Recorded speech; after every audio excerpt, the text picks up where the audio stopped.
Hi, everyone, and thanks for joining us. We're so excited today to be able to share with you the journey of the Department of Defense into our DevSecOps initiative. We'll talk today about how we got there and what we're doing and how we're trying to innovate.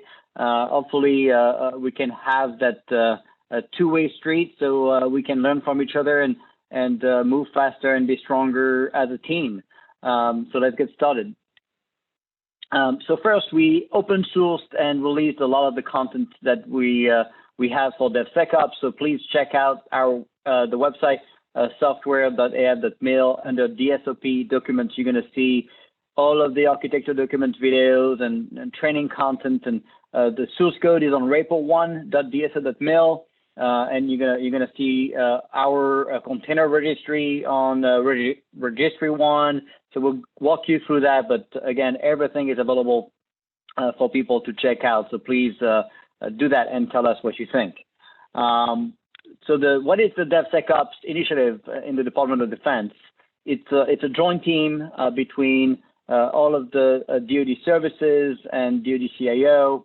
I'm the co-lead of the initiative that we started back in 2018. The goal is to bring enterprise services so we can bring scale. We have created two teams, Cloud One and Platform One. Cloud One is our cloud office using our Amazon and Azure and classified clouds. And Platform One is our DevSecOps team that can bring DevSecOps on top of any environment, not just at the edge, but also on weapon systems, business systems, on different clouds, air-gapped at the edge. So very modular and flexible. The key for us was not to get locked in and to be able to run air-gapped.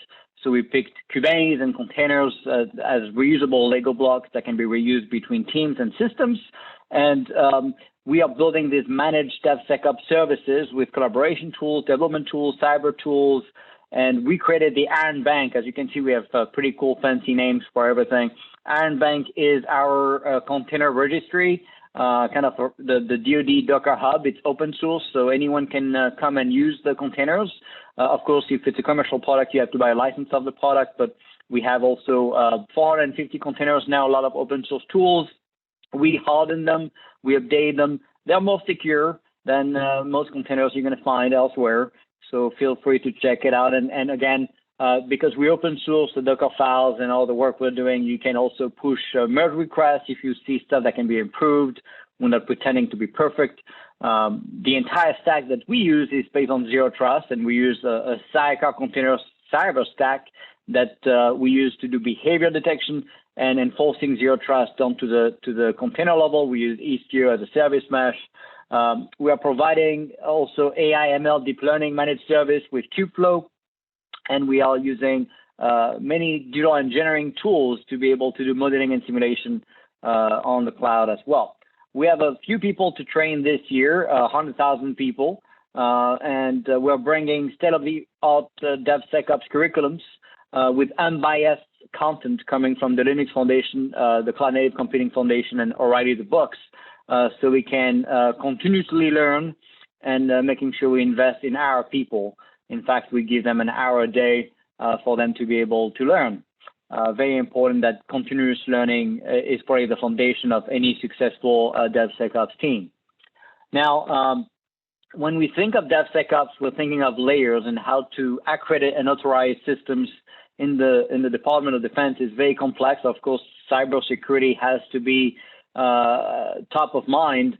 So we are splitting layers. First, obviously, the infrastructure layer that could be a cloud, a classified cloud on premise, a jet system, a bomber, a space system, you name it. We're going to put Kubernetes on top. So we have multiple Kubernetes distributions we're supporting. We're going to put our CI/CD pipeline on top, which is fully containerized. Again, everything runs as containers. And then we're going to put the service mesh. We use Istio. What's left at the application layer to deal with the NIST 853 controls is about 10% of the cyber controls. So effectively, the application teams can focus on that delta of cybersecurity, which makes it very flexible to authorize new applications to be used on top of the stack, as well as 5 to 10 days, which is unheard of from the previous 8 to 12 months, almost the same. So now if you look at a DevSecOps stack, that's just an exemplar. Again, we have 450 containers now. But if you look at one of these exemplars here, if you were to run all these tools as VMs, you're going to have issues of patching, updating these tools. And if you have dev, test, staging, and production enclaves, and for us, we have that not only one time, but we have unclassified, secret, top secret enclaves, and so on. We have multiple classification levels. So that means for each program, you end up having, maybe 20 of these environments to manage and run. So you don't want to become stale. You don't want to have drifts between environments. So we use GitOps and we use Kubernetes to orchestrate the entire stack. So we're not getting behind in updates or seamless, and we always update to latest releases -1. All of the, let's say, cyber issues, of course, but -1 usually what we try to do for every tool, but automatically through automation using Kubernetes and containers. So that's the foundational aspect of what we do. So why did we pick Kubernetes? Well, we talked about avoiding vendor lock-in. We mandate that the Kubernetes distribution is compliant with the CNCF validation process of Kubernetes distributions. Of course, containers are immutable, so we can centrally assess and harden and accredit containers inside of Iron Bank. We benefit from the resiliency aspect of Kubernetes because of self-healing. Containers that crash can obviously restart automatically. We have that automated injection of our sidecar container cyber stack, which effectively has a few components between Fluentd and Beats to be able to aggregate logs and telemetry to the Envoy proxy of Istio. And of course, we also run on top of that Prisma, before called Twistlock.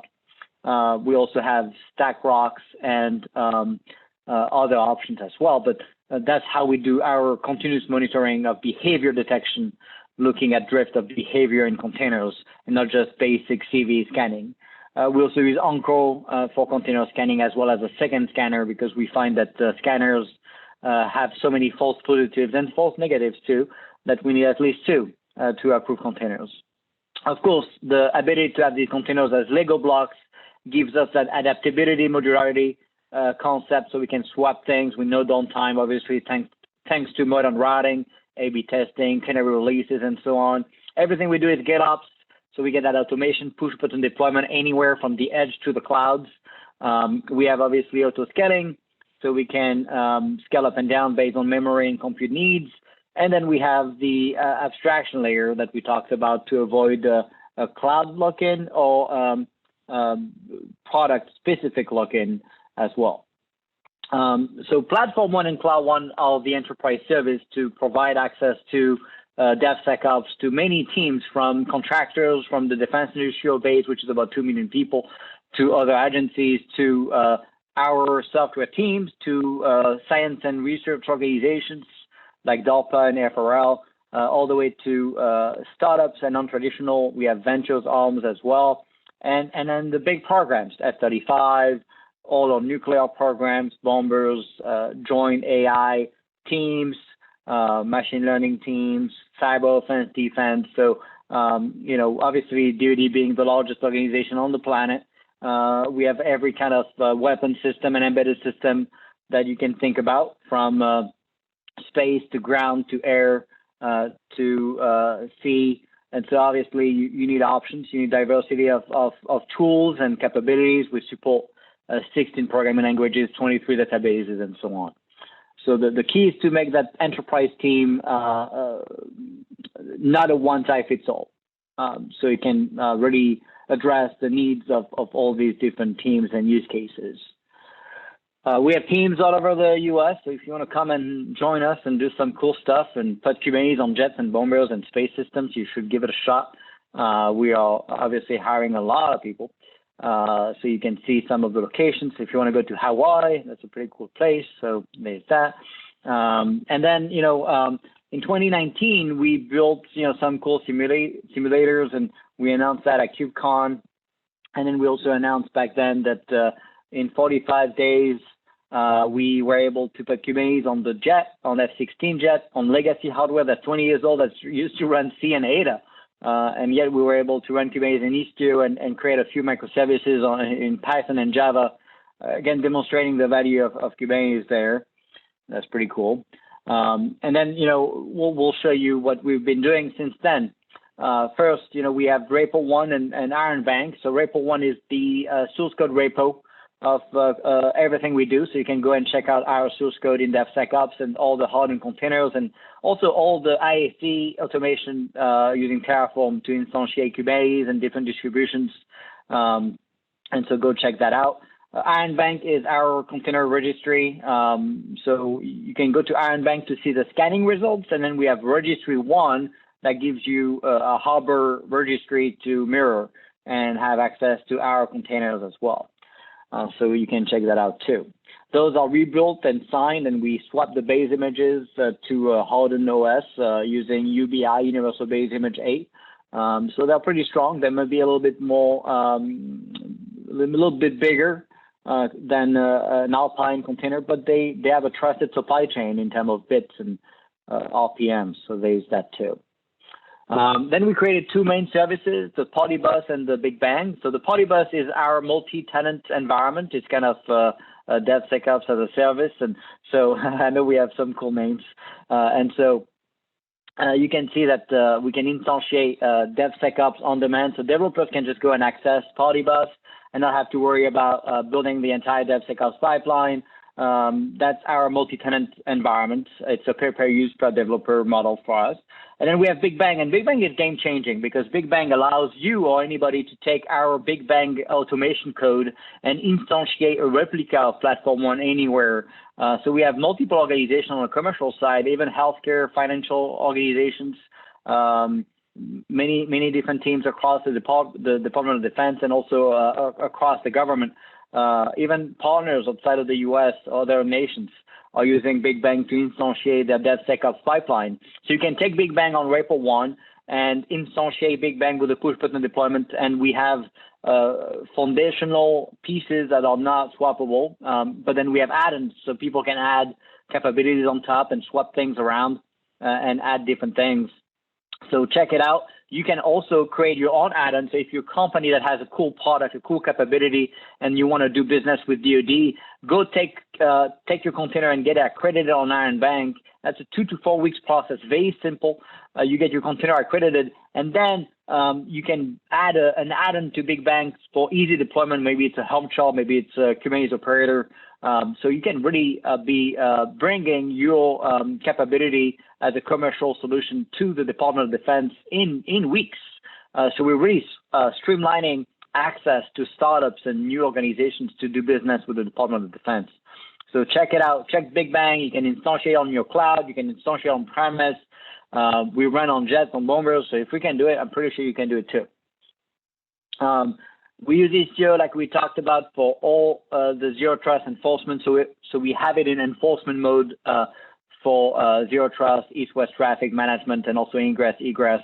Effectively, that gives us that whitelisting capability with access control, mutual TLS tunneling, all the service discovery authentication, all the routing, dynamic routing concepts of A/B testing and canary releases, and all the observability and log aggregation and layer 7 load balancing and so on. You know Istio, but we use it more than most, and we've been pushing changes upstream, and again, we've been contributing back a lot to the open source community. So we're not forking, we're not drifting away, we're pushing changes back, we're improving stuff like it's never been seen before, honestly, in the government. So that's exciting to see. We also built our cloud native DNS. We use core DNS on Kubernetes Elastic. So we have .mail domain hosted on Kubernetes on the .mail domain. In fact, the DSO.mail domain that you've seen that we have, where we have all the different websites, and check out p1.dso.mail. That's the Platform One website. You're going to see that the DNS hosted on Kubernetes, Elastic, cloud agnostic, full IAC, running on Kubernetes using core DNS. We use Keycloak for single sign-on and identity management with our PKI with Vault for both user authentication and system-to-system authentication NP using certificate, X509 certificate. Of course, everything we do is cloud agnostic, Elastic, cloud native. We use that PKI for code signing and container signing and NP and P authentication. Think about also TUF and in-toto to be able to do multi-party signing of your pipeline to avoid a SolarWinds kind of event where we sign each phase, and to go to the next phase of the pipeline, you have to bring the artifact signed from the previous phase. So it's and then to release the software at the end of the pipeline, you have to bring that set of artifacts and all those signed artifacts to prove that you went through all of the phases of the pipeline to then release the software to production. Like we talked about, continuous learning is a foundation of everything we do. We partner with the Linux Foundation, CNCF, and O'Reilly, the books, to bring in bias training. We find honestly that some companies, I'm not going to give names, but you know who they are. They are providing a lot of great training, but they're very biased to their products. So they're pushing one product, and I don't like that. So we want to bring options, and we want to bring diversity of options. And so, we created this training hub where people can go and connect and have access to videos and self-learning. And of course, we have 100,000 people to train. So train the trainer or classrooms are not going to cut it. So we have to go to self-learning modes. And we have a sandbox, cloud sandbox, so they can learn by doing and not learn in a vacuum. And then we have workshops. So people that are interested in contributing back to Big Bang, for example, we have a 11-day workshop for people to come and be part of that open source community. So if you're interested by Big Bang and you want to contribute back and you want to have a two-way street, we have organizations that are putting 6-10 people full-time on Big Bang because they're saving so much time and money, and we're spending a lot of money on these projects. So by piggybacking on our investment, you're saving money down the road, and we're moving fast like never before. And so by having all these organizations put people full-time in this open source community, and yes, I know it's not open governance. The government controls the governance of the project, but we want to do what's right. And so we have a lot of organizations contributing back code to the department. And we do merge requests. We're very flexible in how we do business with other organizations. So if it makes sense, we want to do it. Of course, we have to protect ourselves for security against China, Russia, and things like that. And that's just what we have to do. Now, in 2021 and 2020, not only we had already proven in 2019 that we can put QAs on weapon systems and jets and bombers, but now it's a default for all of new Air Force and Space Force programs. We also demonstrated that we could put QAs on the U-2 jet, which is, I forgot, maybe 50 years old. And we were able to put Big Bang on the jet in 12 days. And not only we flew the jet with Kubernetes and Istio with the hardened Big Bang deployments, but we were able to do over-the-air updates, Tesla-like, on jets, so we can get an update while flying and be able to run AI and ML capabilities completely containerized on the jet as well. So people ask us, why do you need to do this kind of update, and why do we need to change software on a jet? Well, we don't touch the flight control and stuff that doesn't need to change fast. This is about capability, mission capability, whether it's AI, ML related. You want to have this fast feedback loop cycles, right? So we can push these updates very quickly. Software on a jet is not just software that's going to fly the jet. We have sensors, we have capabilities on the jet to do map and some AI recognition and mapping and stuff like that. So there's a lot of data we can capture and great things we can do. So that's just an example of what we were able to do, and that's pretty cool to see. Now, I know people like metrics. We're about now 270 people on Platform 1, and yes, that's the official logo, by the way, behind me. Here we go, with my ears. I have fancy ears. So we have mostly contractors, some military and civilians now, about double that because we got new people. Big Bang is deployed everywhere, from big programs to smaller teams, so outside of the government. We have 450 plus containers on Iron Bank. We have 3,200 developers on Party Bus, which is the multi-tenant. Most people don't use a multi-tenant because in the Department of Defense, we have dedicated enclaves, Big Bang enclaves for each big program. So F-35, for example, is 4,000 developers. GBSD is going to be like 1,400. right? So those have dedicated enclaves, people using Partybus, or doing joint work, so it's multi-tenant. So you have 3,200 developers. We built in 8 months 2,500 microservices. That's game-changing for the department. Having these Lego blocks you can reuse across programs, right? What a sensor can do, obviously, between a Navy ship and a jet is the same sensor. What you do with the data is going to be different. Back in the day, we used to rebuild the entire software from scratch, which was a massive waste of taxpayer money. Now, by having these containers centrally accredited and available as Lego blocks, you can build systems just by putting Lego blocks together and not reinventing the wheel. We have 41 applications in production, 209 product teams on Partybus, and we do 21 deployments in production a day, which is pretty good, I guess, for the government. Under 2 days of lead time for release, and 15 minutes to restore when we had under 15 minutes to restore when we had some issues, and under 5% change failure rate. It's not as good as we want it to be, but it's a good start for 1 year. It's pretty cool to see.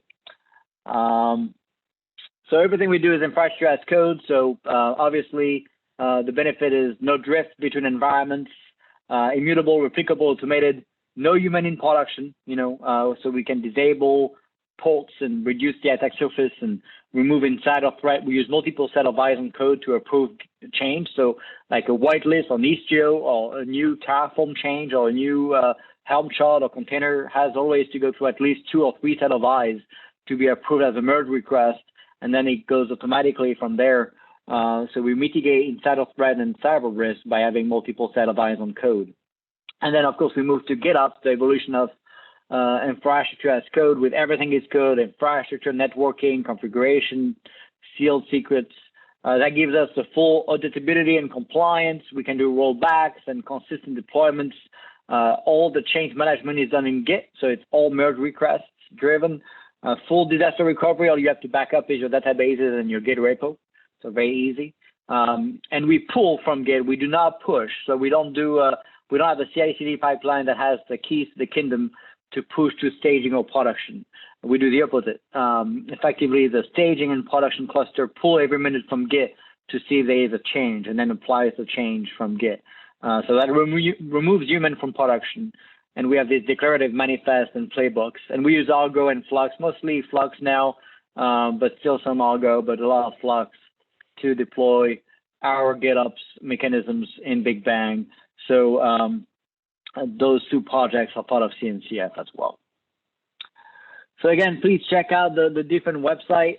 Can't wait to hear what you think. We have a lot of great videos and training and information about architecture and how we do things to have these air-gapped deployments and all these embedded system edge use cases and how we run on small piece of hardware all over the world. So we'd love to get your feedback. If you have any questions, please reach out to us at af.cso@us.af.mail, and thanks for your time.